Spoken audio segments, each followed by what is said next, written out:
Sound speeds, and I hope you are getting proper credit for your sound and giving yourself appropriate credit where it is due.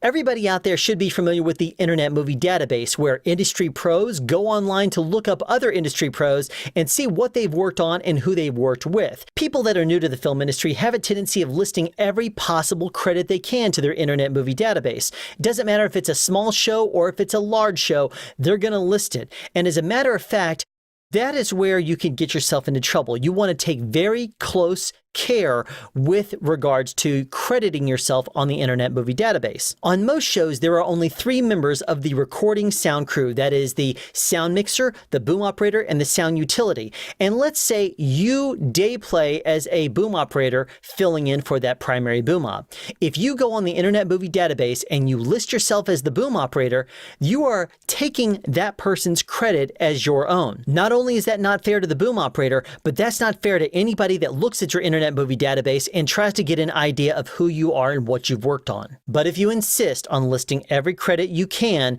there is a protocol you should follow when listing them. In order to give yourself appropriate credit, you have to ask yourself, what did you do? Were you a day player? Did you come in just on Splinter Unit, or did you fill in for someone for an entire episode while they were on vacation?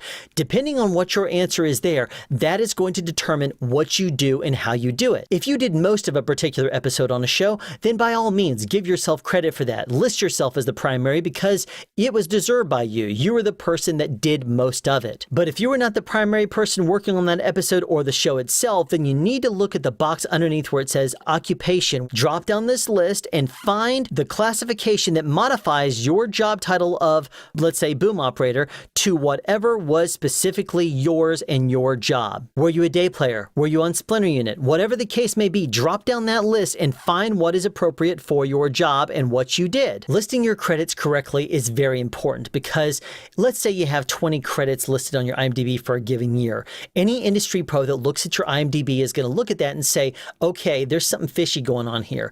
There's 20 credits and some of these are features that would take well more than a month to shoot, so something is definitely not right. Maybe you're missing modifiers, whatever else, or something you're not representing correctly, and they're going to see that as a red flag. Or they're going to look at it and say, whoa, look at this guy. He's totally skilled and therefore you're lying about your own credentials. So represent yourself well and give yourself the correct modifiers for your job title. That keeps everyone honest. That's some great sound advice. Have a question you'd like answered or want to add something? Be sure to write it in the comment section down below. You can also make a suggestion for future topics of discussion. Again, comment section down below, or you can email me at soundspeeds@yahoo.com. Be sure to subscribe and turn on notifications so you won't miss out on future sound advice.